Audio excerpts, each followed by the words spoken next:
Assalamualaikum warahmatullahi wabarakatuh, Sobat Spansix. Wah, gimana nih puasanya? Sambil nungguin beduk maghrib, daripada bengong, mending kita ngabuburit yang seru sekaligus berfaedah, biar pahala puasanya makin ngalir kan? Betul banget. Selamat datang para detektif bahasa. Jadi, sambil kita nungguin azan, kita bakal punya misi khusus nih. Misinya adalah memecahkan kode-kode rahasia buat asesmen sumatif nanti. Ingat loh, belajar di bulan puasa itu insya Allah dihitung ibadah juga. Jihad ilmu, hehe. Nah, pertanyaannya sekarang, kalian semua siap nggak nih buat ngejalanin misi ngabuburit yang paling berfaedah ini? Ayo, siapin semangat detektif kalian, petualangan kita akan segera dimulai.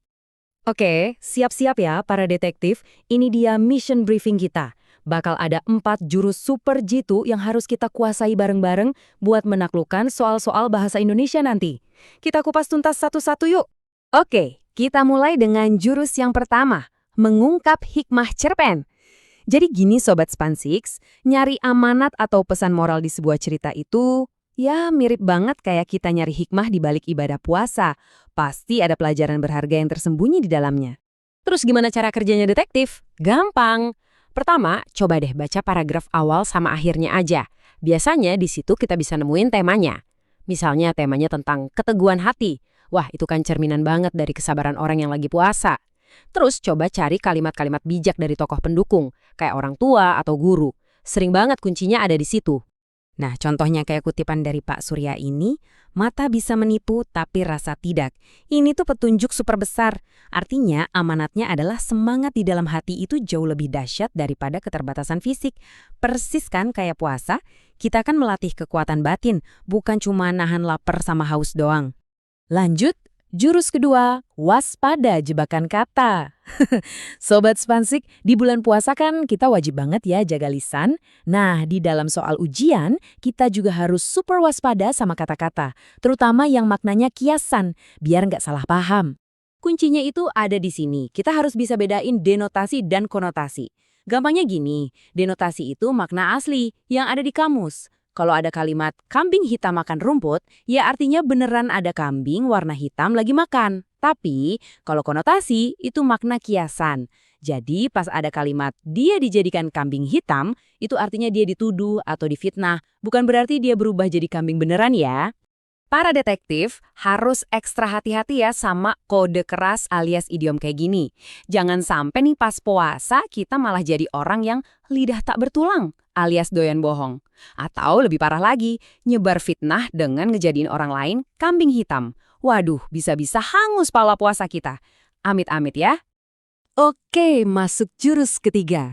Menilai buku ala pro. Wah, ini pas banget nih sama semangat Iqra alias bacalah, wahyu pertama yang turunnya pas di bulan Ramadan. Yuk kita belajar cara membedah buku fiksi dan non-fiksi buat soal resensi nanti. Bedainnya tuh gampang banget kok. Buku fiksi itu isinya khyalan penulis, ya kayak novel, cerpen, atau dongeng gitu. Kalau non-fiksi, isinya fakta atau ilmu pengetahuan, contohnya buku pelajaran. Mau trik cepetnya? Lihat aja judulnya. Buku fiksi biasanya puitis, romantis gitu. Kalau non-fiksi, judulnya lugas, to the point. Nah, buat nemuin kelebihan sama kekurangan buku, tinggal cari aja kata kuncinya. Kalau ada kata-kata pujian kayak bahasa puitis atau alur unik, itu udah pasti kelebihannya. Tapi kalau ada keluhan misalnya bahasa sulit atau alur membingungkan, itu kekurangannya. Ada trik cepetnya nih. Waspada sama kata namun atau sayangnya. Biasanya setelah kata itu muncul yang dibahas pasti kekurangannya. Catat ya.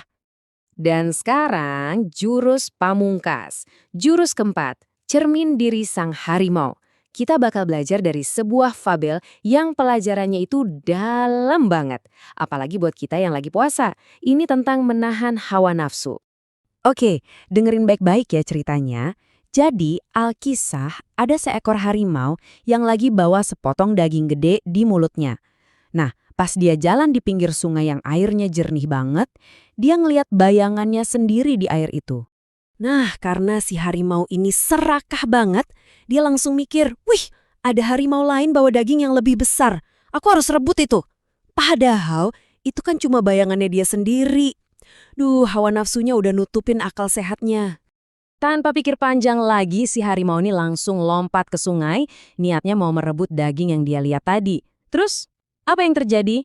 Ya jelas, daging yang ada di mulutnya sendiri malah lepas. Dan hilang deh, hanyut ke bawah arus. Nyesek kan? Nah, dari cerita barusan, kita jadi tahu kan watak si harimau itu apa? Yup, tamak atau serakah. Sifat ini bahaya banget loh. Tamak itu artinya sifat yang selalu pengen punya lebih dari yang kita butuhin dan nggak pernah ada puasnya. Nah, ini dia nih, poin paling krusialnya. Amanat dari kisah harimau ini tuh kena banget sama puasa kita. Pertama, dan yang paling jelas, jangan serakah.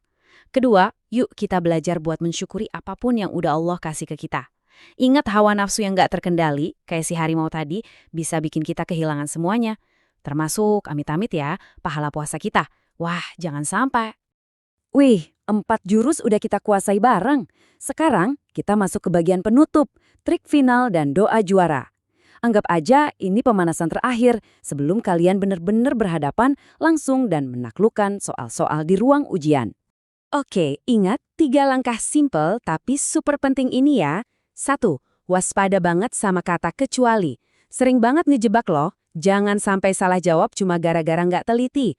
2. Fokus ke kata kunci di soalnya. 3. Dan ini yang paling penting, baca setiap soal dengan tenang. Tarik napas, hembuskan, jangan buru-buru. Khusus buat soal tipe menjodohkan, triknya tuh gampang banget. Fokus aja ke pasangan kata kuncinya. Misalnya nih, kalau kalian lihat kata vaksin atau kuman, cari aja pasangannya yang ada kata steril. Kalau ada kata oleh-oleh, pasangannya pasti buah tangan. Gitu aja terus. Ini beneran bisa ngemat waktu kalian loh. Jadi, kesimpulan dari semua jurus kita hari ini adalah pahami konteks kalimatnya secara utuh, bukan cuma ngapalin kata per kata. Karena sukses di ujian bahasa Indonesia itu bukan soal hafalan, tapi soal pemahaman dan logika. Setuju? Jadi, para detektif bahasa kebanggaan kami, setelah semua jurus ini, udah siap belum jadi juara di asesmen sumatif nanti? Dan yang lebih penting lagi, siap jadi juara dalam menahan hawa nafsu di sisa bulan Ramadan ini? Pasti siap dong. Oke deh, dari kami berdua, kami doakan dari hati yang paling dalam, semoga sukses ya ujiannya, dan semoga puasanya lancar, diterima, dan penuh berkah. Semangat terus Sobat SP6, amin ya robbal alamin.